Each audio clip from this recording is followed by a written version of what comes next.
Today on the Debt Free Mom podcast, we have Jen Smith, who is the co-host of Frugal Friends podcast. And if you are not following that podcast yet, if you're not subscribed and listening and interested in, especially at the beginning of the year, listening to more people who will encourage you in getting your finances together, please go right now as you're listening and follow the Frugal Friends podcast. So Jen, welcome.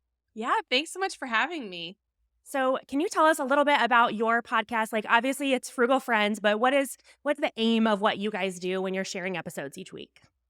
Yeah, so we want to teach spending as a skill. A lot of people think frugal is cheap, frugal is spending as little as possible, race to the bottom spending, not spending at all. We believe frugality is spending. It's not opting out of the system. It's not opting out of spending, but it's learning how to spend well, learning how to spend on what you value, building the boundaries and the habits to say no to the things that you don't value, and the mindset of curiosity to figure out the difference between the two. Yes, I love that. I know I also come across the same kind of questions or resistance to the idea of not spending as like, oh, I'm denying myself something and I can't do that. And that's not what we're, supposed to do. A lot of things we hear are, like the YOLO mindset of if you don't do it today, you might never do it. So you might as well go out. And so I love that you're cultivating this whole audience and this mindset around frugality being a really positive thing that adds to your life, not that takes away from it. So the topic I loved when I got this email saying that Jen wanted to talk about how frugality is not an F word. And I love that. So can you talk about maybe what are some things that you come across that people say where they have these negative connotations about frugality? What would be the most common things that you hear where people are like, this is why I don't want to be frugal?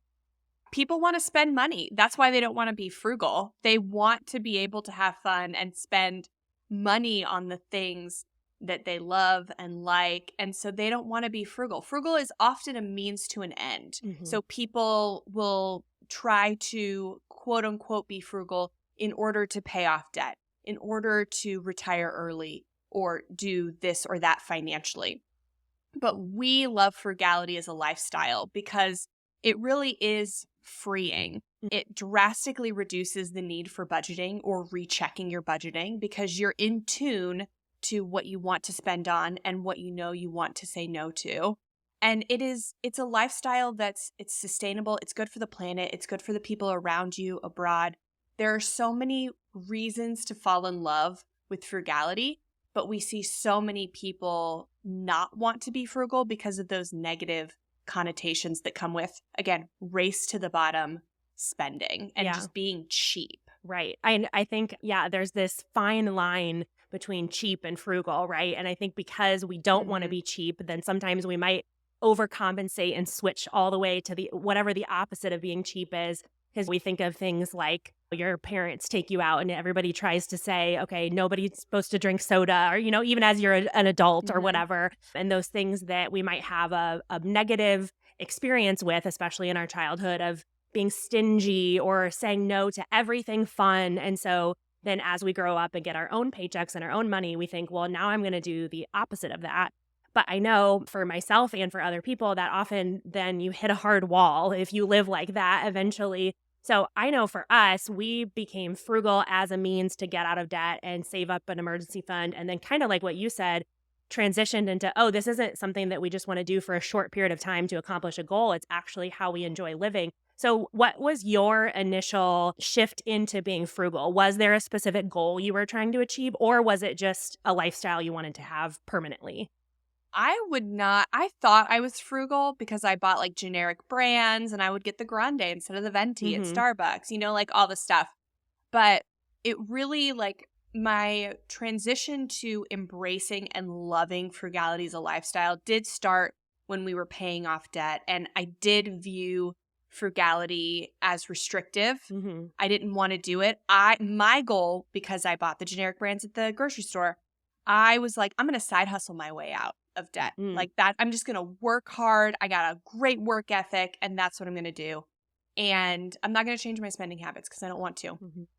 And 2 months into that mindset, I got shingles from overworking, working myself too hard at the ripe age of 26. Oh my goodness. So that's when I had to really take a look at my spending. And I started to adopt frugality, and I was miserable. Honestly, it was miserable because I had that deprivation mindset. I kept looking at frugality as, what is this keeping me from? What do I have to say no to? And so on and so forth. And so I made it to debt freedom with that mindset, Mm-hmm. honestly. Yep.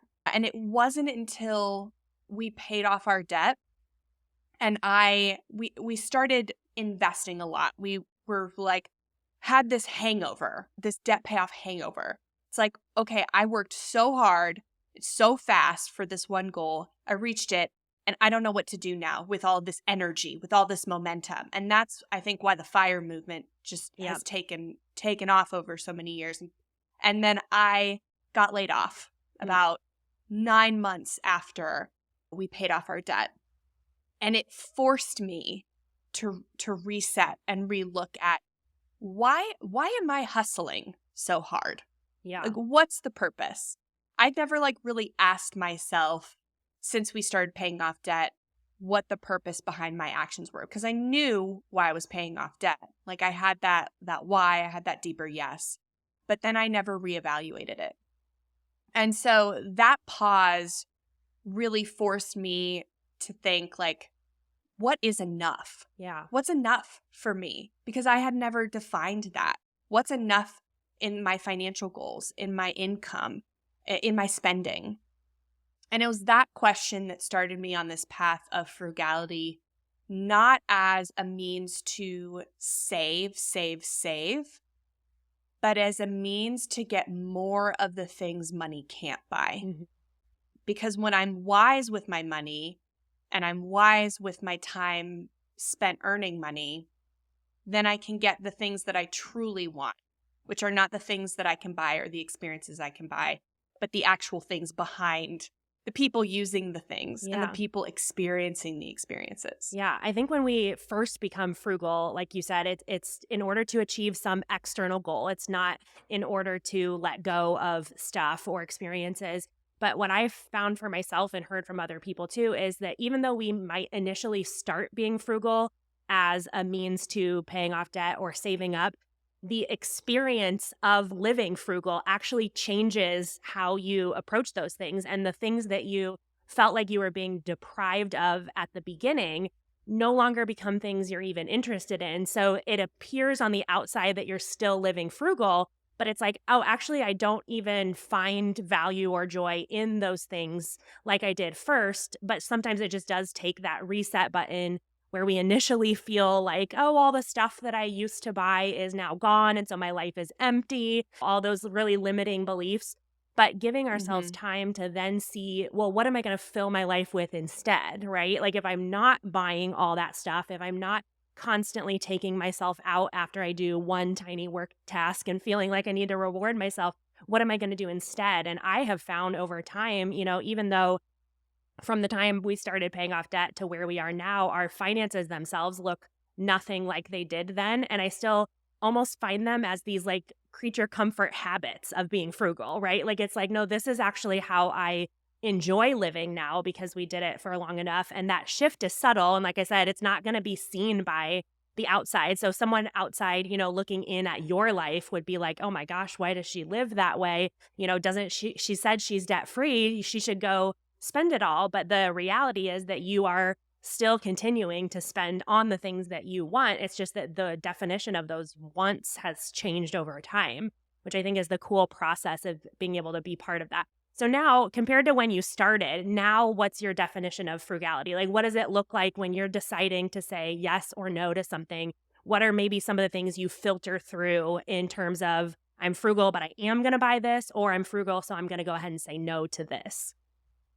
Yeah. So the first and foremost is I focus on getting the best bang for my buck. And that does not come in coupons or skipping $6 lattes. That means we look at the big three. And the Bureau of Labor Statistics does a study, does an intake every year of what Americans spend the most money on, their highest percentages of expenses. And the top three are housing, transportation, and food. Okay. And so those are the things that we focus most critically on. Mm-hmm. And then everything else we can ignore, because Mm-hmm. if we're making the right decision, it's like the 80-20 rule. If you're looking at the 20% things that make up 80% of your spending, the rest of it, it's important. We got the vital few and the useful many. They're useful, but you have to start with the vital few. Mm-hmm. And so we have been really intentional with our car purchases. We still use car loans. Mm-hmm. So we're not, we were 100% debt free, and then we chose to go back into debt so that we could have money to buy a fixer upper, an investment property, Mm-hmm. and cash flow renovations. And so it's using our money wisely Mm-hmm.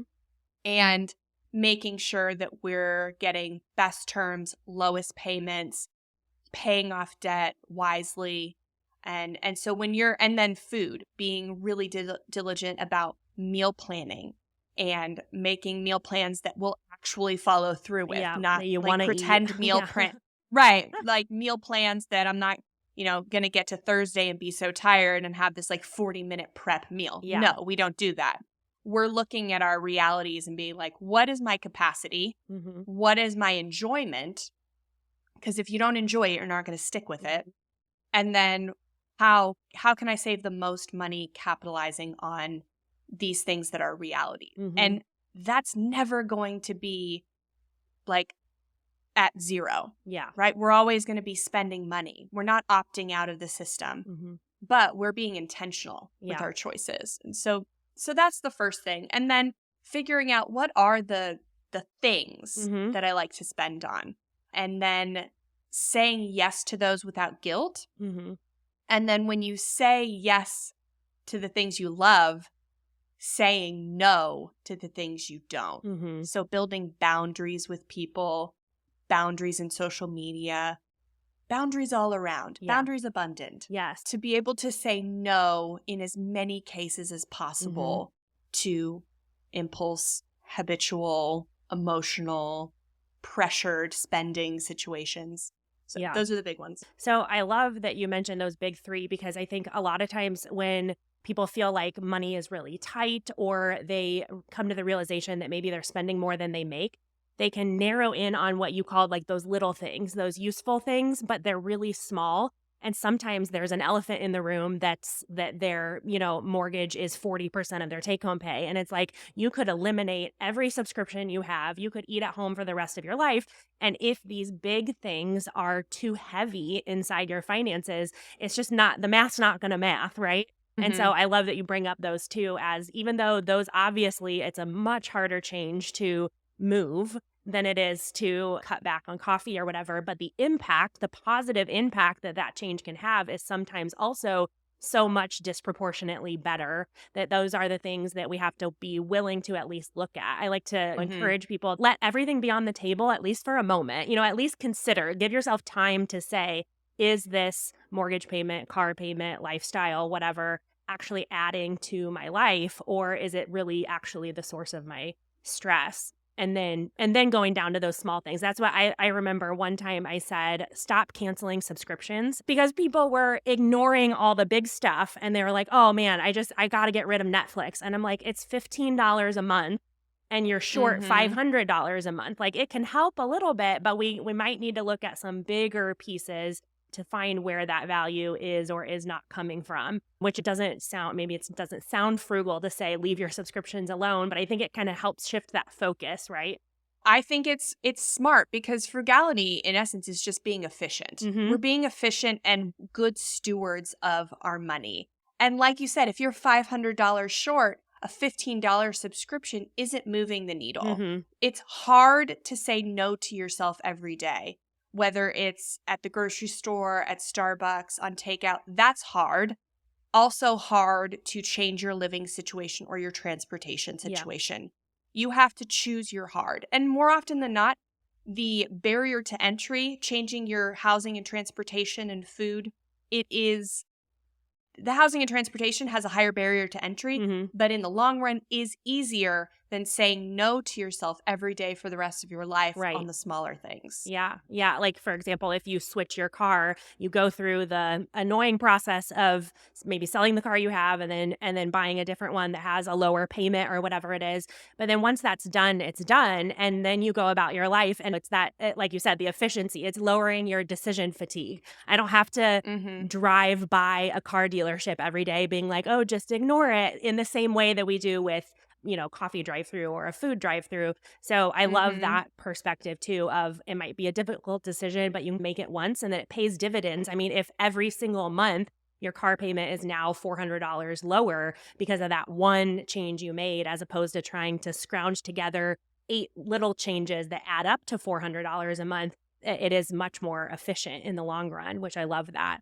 So, Yeah. And people tend, when we think about housing and transportation, people tend to go to the extremes and mhm, being like, oh, I can't cut down to 900 square feet, or I can't drive a beater. mhm, Nobody is telling you to move to an unsafe neighborhood, right. drive an unsafe car, none of that. There are places, and we call it the radical middle. Mhm. It's not the nicest, newest, biggest, Yep. but it's not the crappiest, slowest, most breakdownest. Yep. Like there is a radical middle for you. You just have to find it. And that's also frugality, is searching for your radical middle. I posted something a couple of days ago where I said that homes were becoming a status symbol.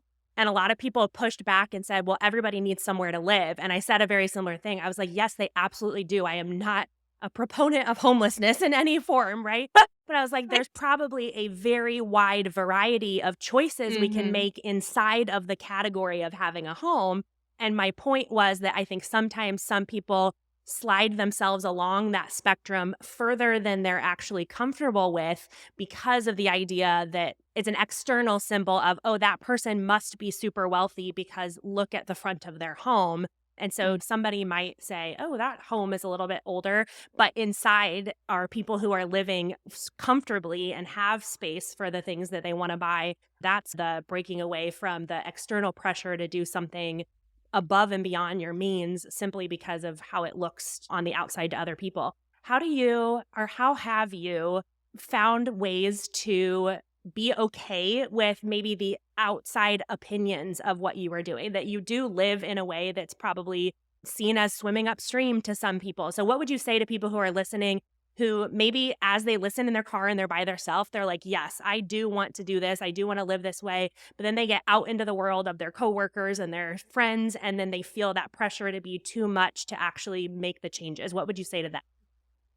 Yeah, it is hard to go alone. We don't recommend going alone because we go further together. So you Mm-hmm. got to find your people.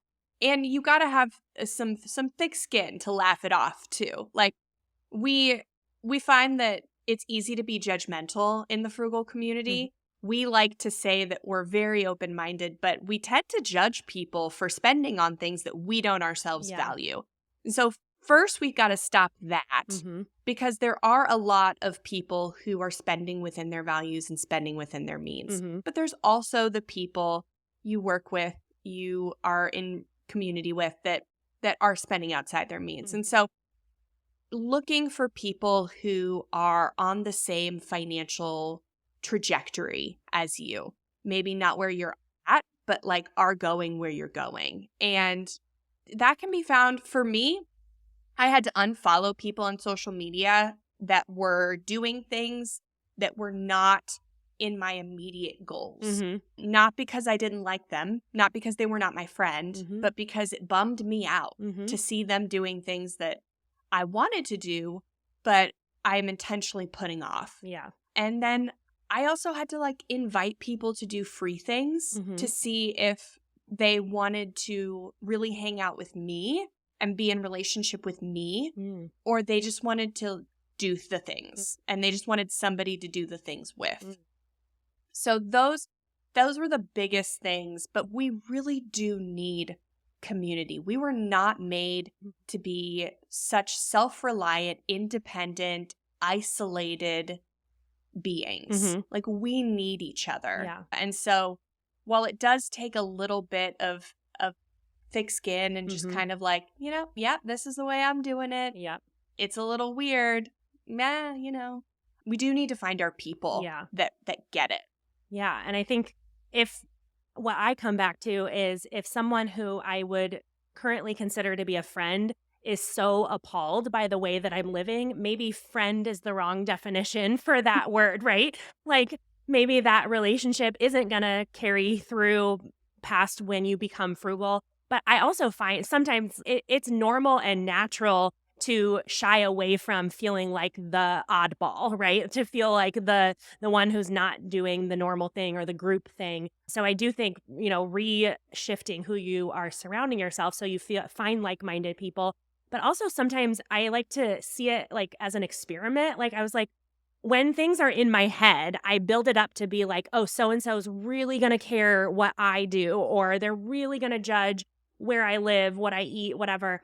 And seeing it as an experiment of, I wonder if I actually did that, if that person would even notice. Because a lot of times we build it up in our mind to be that they care or notice way more than they actually do. And so I like to attack on the line and nothing bad happened when I mention like frugal things or even just little things. Like if I share a recipe and somebody's like, oh, where do you find this ingredient? And I say, oh, I just left it out and nothing bad happened, like just realizing that we can make those decisions. And a lot of times what we imagine is going to be the negative reaction sometimes never shows up in reality, right? And I think once we do that a few times, then we start to realize and have that bank of experiences to look back on and say, oh, I've done this kind of thing multiple times and nothing bad happened and nobody left me. And my siblings were not like, oh, we're never talking to you again because your car is twice as old as mine, or, but I think it is easy to build it up in our head as something that's going to wreck our lives. And it's like, test the waters, like do one or two of those things and actually have a real experience and see if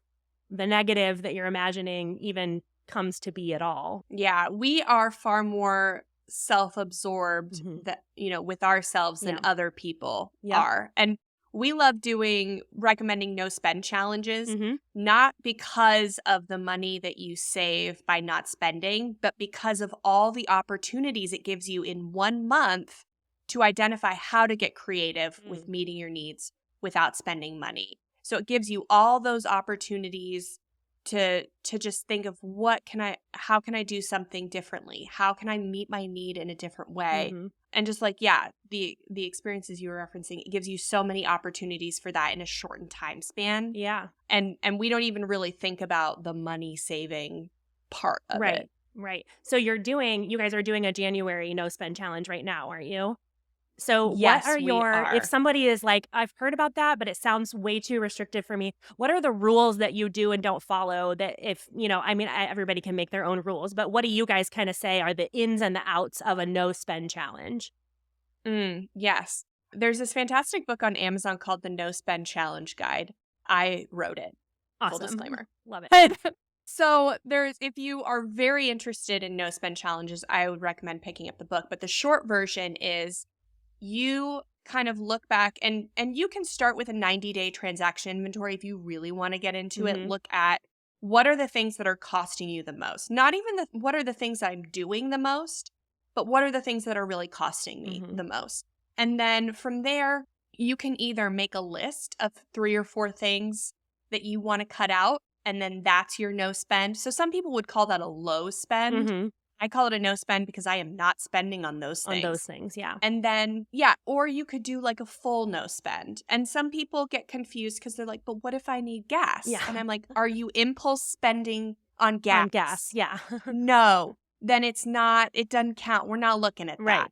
And they're like, but do you buy groceries? And I was like, do you need to eat daily? Yes, we are not on a 30-day fast. We buy groceries. Yeah. There are a lot of people, myself included, I don't keep a big enough stockpile to do 30 days of no grocery spending. I've always purchased groceries on every no spend challenge I've done. But where we usually spend $150, $200 per week on groceries, I'm keeping it at $50 per week to just try and clear out some of that pantry stuff. Like I had a pad thai kit that I impulse bought on a unplanned grocery store trip months ago. Yep.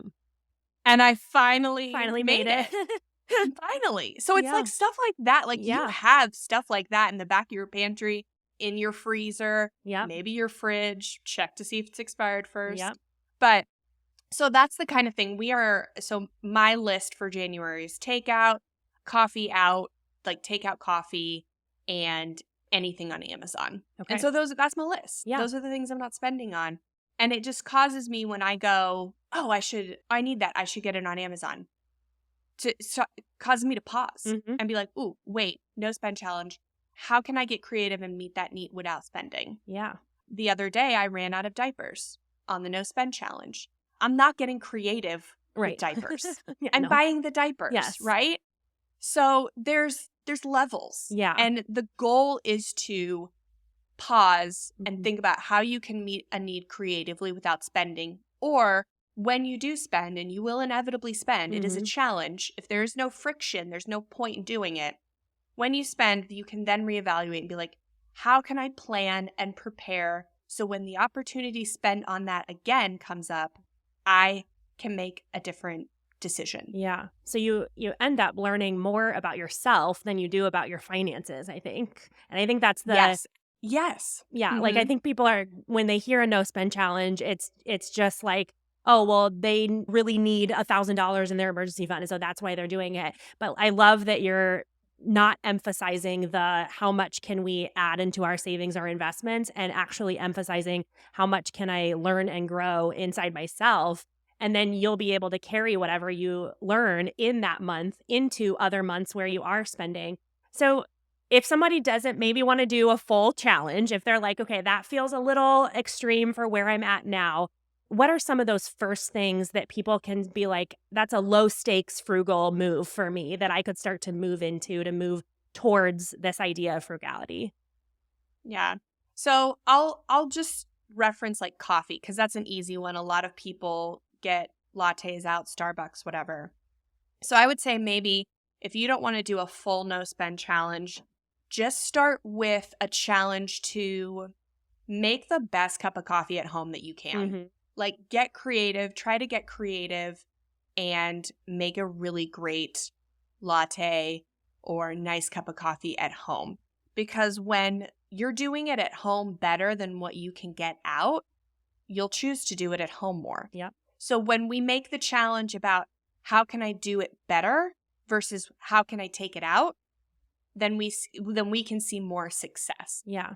So that's a really low barrier Yeah. entry thing to do. But you can also do a no spend challenge and just like I want to accumulate 15 no spend days in 1 month, Hmm. or I want to do no spend weeks and then I'll spend money on the weekends. So you can kind of customize it. Yeah. Yeah. I know somebody who tries to only spend on Mondays and Fridays because that's just like those are the days that work for her errands, running her errands and getting her stuff done. And so she finds that on Tuesdays, Wednesdays, and Thursdays, she either says, "Oh, actually, I don't think I really need that," or "I'll save that for Friday."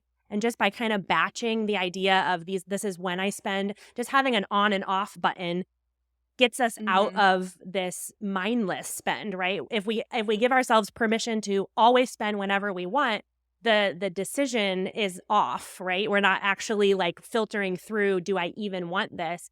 But when we even in a small way give ourselves like, okay, we're not spending right now and we're going to decide later.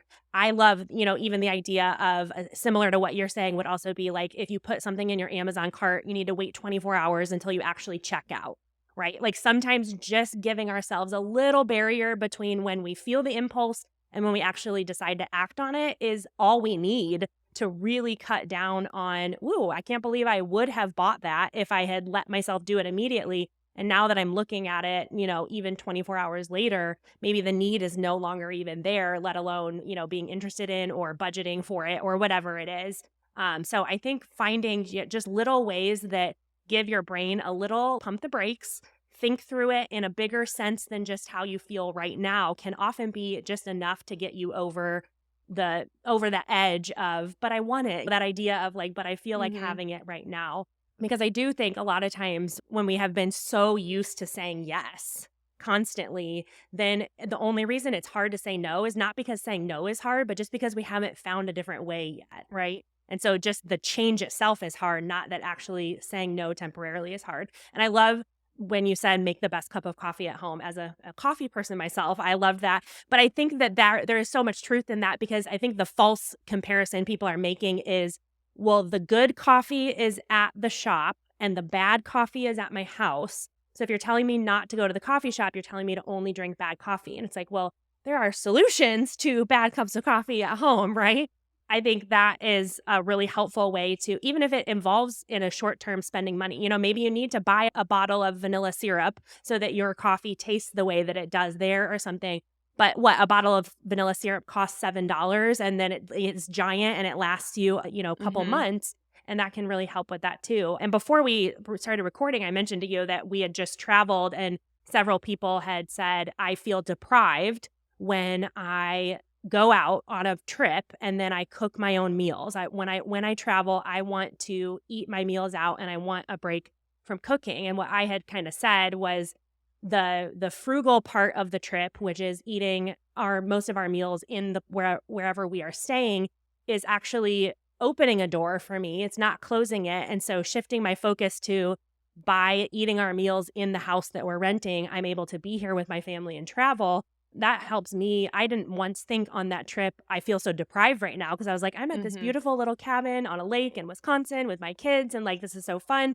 So I think the perspective shift is more important than what you're actually doing, like cooking the food or the coffee. It's just hard to start. Mindset is a completely like American way to travel too. We Yep. hosted Airbnb like in a room in our old house. Mm-hmm. And every time we would host Europeans, they would always use our kitchen Yeah. and cook their meals. But every time we had an American, nobody touched our kitchen. So Like interesting. it's when European people travel, they cook their own meals. Mm-hmm. So it's just a different lifestyle. It's Mm-hmm. not like an automatic deprivation. People don't vacation in order to escape their lives. Mm-hmm. Some people are vacationing to enrich them and Yeah. enrich the people around them. That's so interesting, because if we see everybody around us, eating out while they're on vacation, then we say, well, that's what everybody does. But sometimes if you stretch who you're looking at a little bit farther to look at a different Mhm. culture,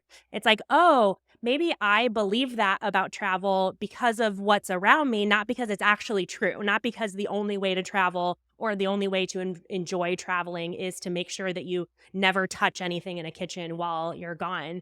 Would you agree or disagree with the idea that sometimes actions need to come first and motivation can come later? Or do you try to lean into finding ways to want to be frugal? Or, I think sometimes, like when I say I don't want to cook dinner, but I'm doing it anyways, people are like, oh, I don't like living like that. I'm not going to do something that I don't want to do. Mhm. And so I say sometimes action needs to come first and motivation needs to follow, but it's not always something that people agree with. So I'm interested in your take on that approach to frugality. Yeah, to an extent I do agree. There's two types of motivation, internal and external. And so at first when we're starting a journey, we focus a lot on external motivation. We reward ourselves for doing the right thing. Mm-hmm. But the only sustainable form of motivation is that which comes from within. Mm-hmm. You have to truly want to do it. You have to love it. And you don't have to love it 100% of the time, Mm-hmm. but there has to be something more motivating within you that has you choose to do the thing that you don't really want to do Mm-hmm. versus the thing that's easier. Yeah. And so when you have like for us, reducing food waste isn't just a method to save money. It helps the environment. Mm-hmm. It helps our communities. If we have less waste, fewer landfills, then we can save money on our utilities. We actually save money on those bills. But overall, it's just good for the earth. And Mm-hmm. so it motivates me to use all the food I have in my fridge, even maybe when I don't want to, Yeah. not just to save money. And, but because internally I want more Mm-hmm. from my community, from my world. And Yeah. so that's that internal motivation that I have. And I always say, like, if you're frugal just to save money, Mm-hmm. then you're not going to stick with it. You Yeah. have to fall in love with it. Yeah. You have to fall in love with who it makes you, who you are, who you're becoming, who is doing it with you. Fall in love with the lifestyle, the process, all the things that it brings. Because when you do that, that's the internal motivation that keeps you sticking with it. Yeah. And you will see the benefits long term. You won't quote unquote fall off the wagon, Right. because it's not a wagon. It's Mm-hmm. just you Mm-hmm. living this beautiful lifestyle that benefits not just you, but the people around you, the people you can't even see. And it really does get easier with time. Like the way that it feels when someone starts is not going to be the way it feels even 2 months down the road, let alone, 5, 10 years. I often find myself caught off guard when people will ask questions like, how are you okay with depriving yourself of X, Y, and Z? And it's like, I don't feel deprived because I'm saying Mm-hmm. no to something I don't want. I don't like doing that. That doesn't add value to my life. So I think when that question gets asked, it's often their own values being projected onto the way I'm living. And they're thinking, well, if I did that, then I would feel deprived. But there's so much contentment and freedom in being like, well, I know that everybody else is living that way or, driving that kind of car. I just don't want to. So I'm not, and so I think that Yeah. often then having that little bit of time where even if it was challenging at the beginning, it's like, yeah, like we talked about before, it's just building that bank of experiences to the point where you get to no longer feeling deprived because you're like, this is actually my version of an abundant life. So what people are saying is Carly being deprived or Jen saying no to herself all the time is actually us finding our right yeses and nos. And inside of that does not feel like deprivation. You don't feel deprived if you're saying no to something you don't even want in the first place. And it gets easier because every time you do it, you see more of what you really want. Mm-hmm. Every month where you have said no to some things that were hard to say no to, and you end up being able to say yes to things that you weren't able to before. Every time you have that experience, it gets easier to say no to more and more things you don't value. Yeah.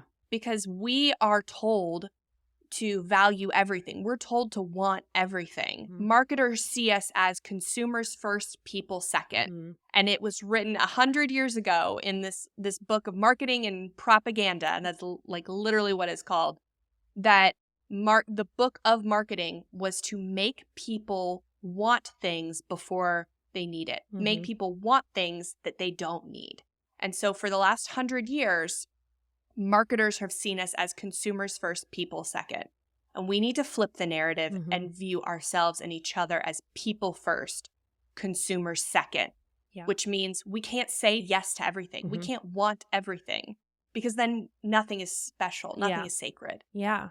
Yeah. And I think it's sometimes just realizing that I think we like to believe we have an elevated view of our own critical thinking, right? Like we like to believe like, oh, well, I would never buy something simply because of the way that the Target end cap looked. I would never be so bamboozled by advertisements that I'm spending on things that I don't actually want. And it's like, there is a, 8-figure machine behind that company, all centered around from the time you walk into the store to the time you walk out. How can we get the most dollars out of that person? And I just, you come to realize, maybe stressed out, frazzled me on a Tuesday running through Target might not win against the Target marketing team, right? And even not stressed out and not frazzled. Yeah. Like even at our best, right? Even at our best, they are so good, innovating every year faster than we can keep up. Mm-hmm. And so we need to realize like, hey, I'm not going to be above this. I don't have time for another full-time job figuring out how marketers are trying to make me spend. Right. So I need to set some boundaries. Yeah.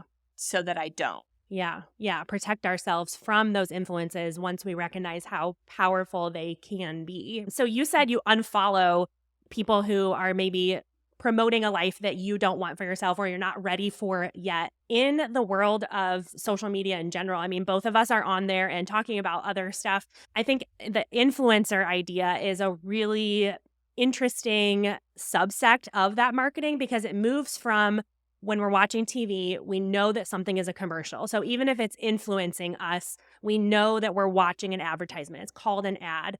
But then we get on Instagram and half the people we follow are our friends from high school and people we work with. And then the other half are people that we maybe start believing are our friends and acquaintances, but they are selling to us And so it's a much more subtle, and I think that's why it's lucrative form of marketing. So in addition to just unfollowing everybody who does that, what are some boundaries that maybe you've suggested to people in the past, or just ways that they can be aware of how they're being marketed to in those subtle ways, like on social media? What have you seen there?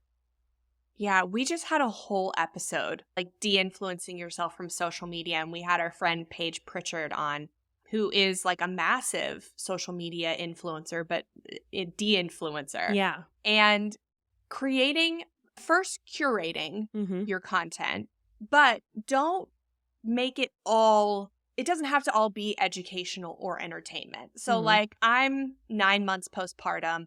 I'm dressing a new body. And so I just recently discovered mid-size, Mm. like mom, Yeah. TikTok, and I love it because it's giving me these ideas that I never had before. But I have to be careful and set boundaries that I don't impulse spend, because all of their recommendations are fast fashion. Yep.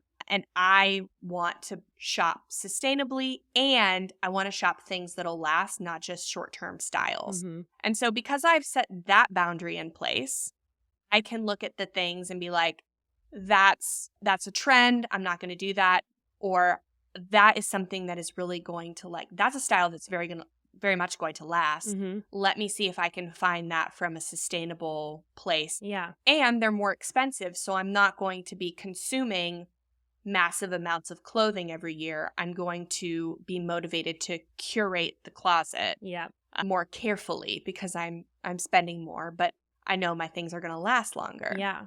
So having just like going into social media with boundaries, knowing that, marketers are innovating more. Mm-hmm. They know that we now see these reels and these TikTok videos, and we can spot a sponsored post. We can spot an affiliate link. We can spot when somebody's just trying to hawk something at us.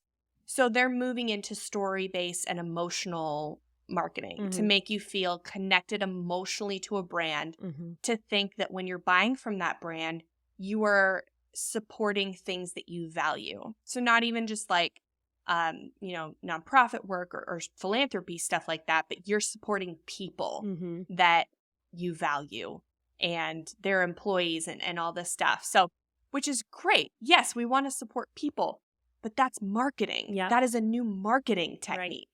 Right. So they are combining really good things with ways to get you to spend money. Right. And that's why we say marketing's not bad, advertising's not bad. It's not, spending money isn't evil.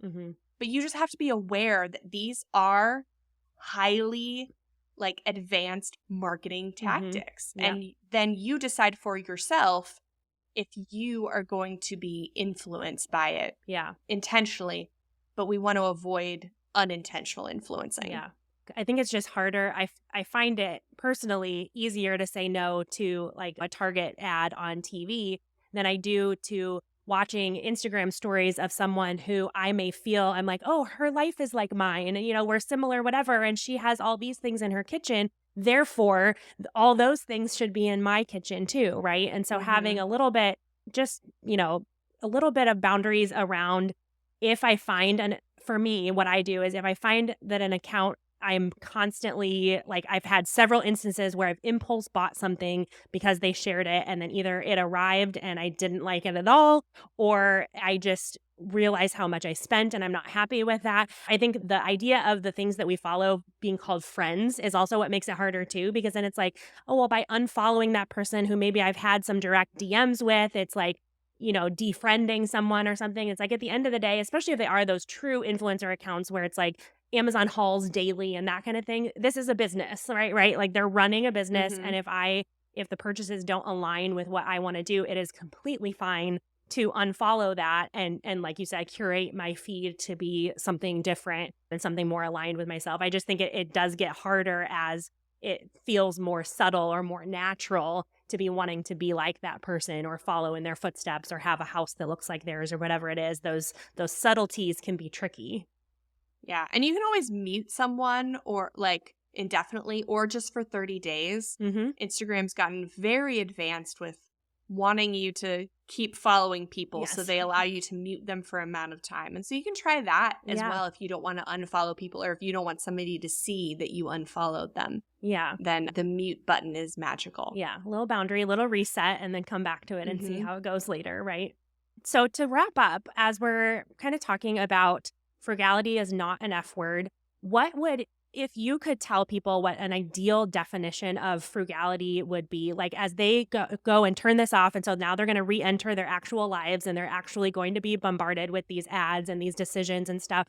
What maybe like one liner would you want them to have in their head where they could say, oh, I actually could choose frugality as a really positive thing for my life? Frugality is being a good steward of your resources. So that's not just money. That's your time, your natural resources, your physical space, your mental energy. And so when we are frugal with the resources that we have, then we're living a fulfilled life. We're living a life that gets us more of the things money can't buy, that gives us the space to pursue fulfilling work and all the things that we really want that nobody's marketing to us. Yeah. There's no money in selling you being at peace with what you already have, right? There's no money in it. Ain't no money. I checked. I checked. Yeah. If we would, we could, right? Somebody Yep. would. Mm-hmm. Yeah. Well, Yeah. awesome. I love that. And I hope that as people listen, and like I said, that they might be listening and they're like, all right, I have the courage to do it now. But then as we send ourselves out into making those decisions, sometimes that courage can die down. And so having in your head as you're listening that frugality is a positive thing that adds to your life and makes you efficient in the things that you care about and is not there to deprive you or have you walking around feeling deprived. I know I certainly don't walk around feeling deprived, even though I live frugally, and I don't think Jen is describing her life that way either. All No, right. I love my life. Yeah. Same. And we want that for other people that are listening too. I think that's why we're passionate about it, right? Because it's like, hey, actually the thing you're being told about being frugal isn't real. So where can people find you to listen, to follow along, resources you have? Where are you at? Well, you can listen to Frugal Friends wherever you're listening to this podcast. We release a new episode every Tuesday and Friday. And we also have a free newsletter that we release a Monday, Wednesday, and Friday. We tell you where to get free food, like free food promos. We share a favorite savings hack. We focus a lot on how to get affordable quality over cheap quantity. Mm-hmm. And then we also share excerpts from the book that we're writing about values-based spending, and just it dives a lot deeper into like the topics we talked about here. So you can get that frugalfriendspodcast.com. Awesome. Well, we will link both of those in the show notes as well so people can listen along and read along. And thanks so much, Jen. I appreciate this conversation a lot. Thank you so much for having me.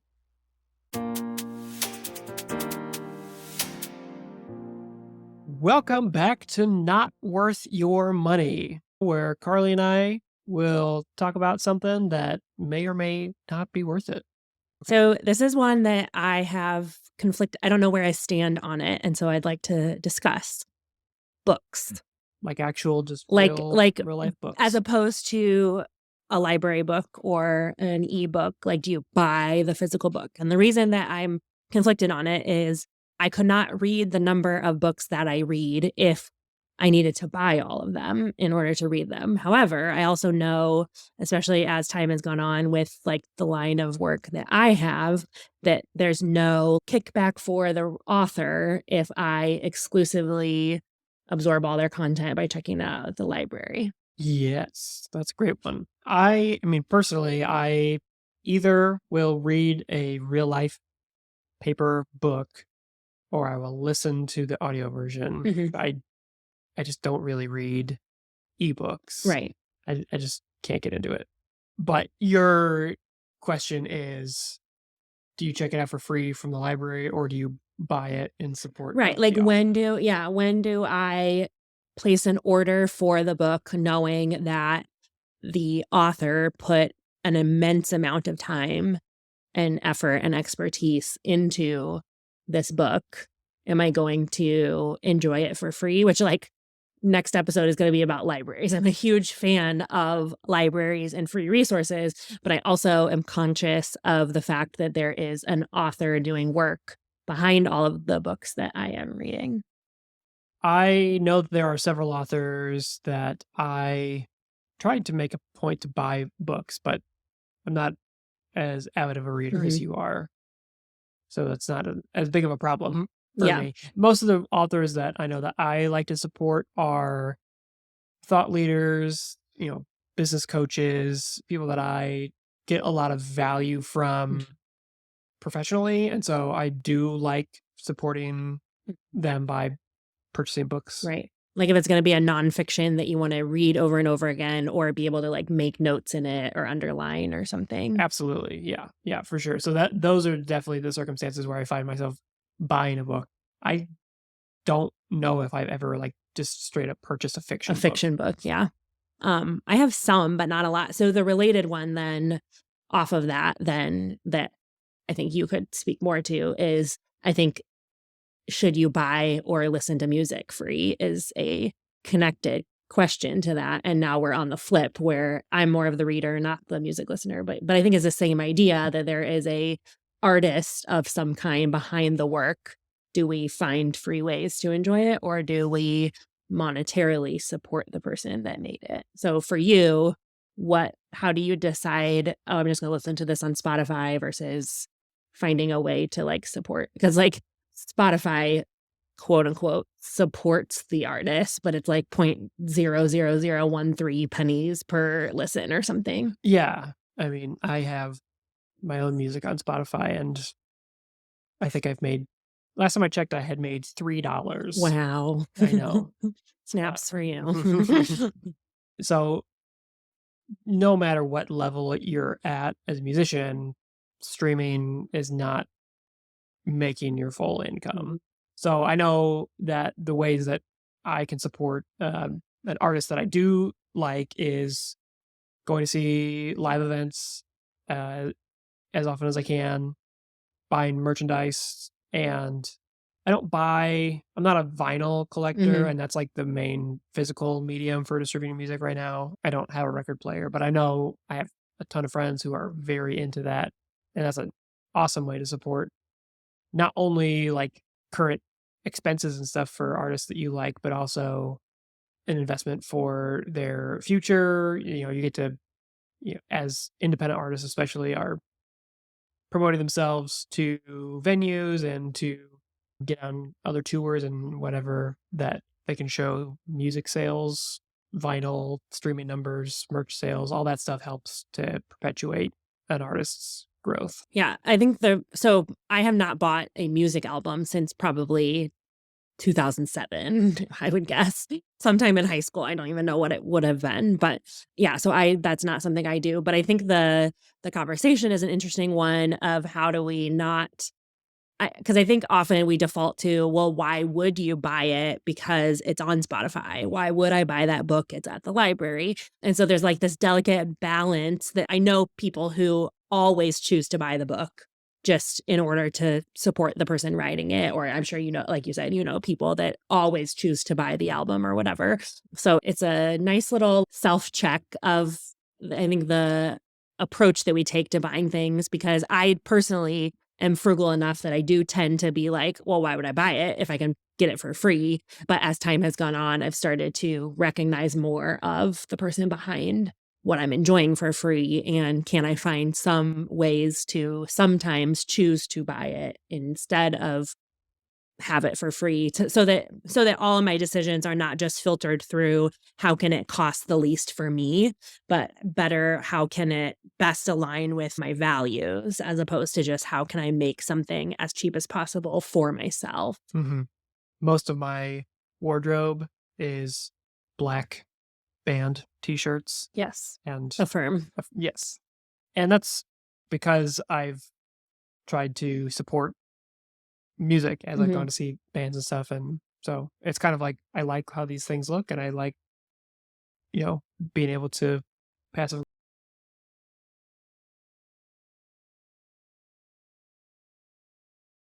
doesn't work. Okay. But it's a way to support the things that I value, Hmm. which I think is what you're saying with the Yeah. books.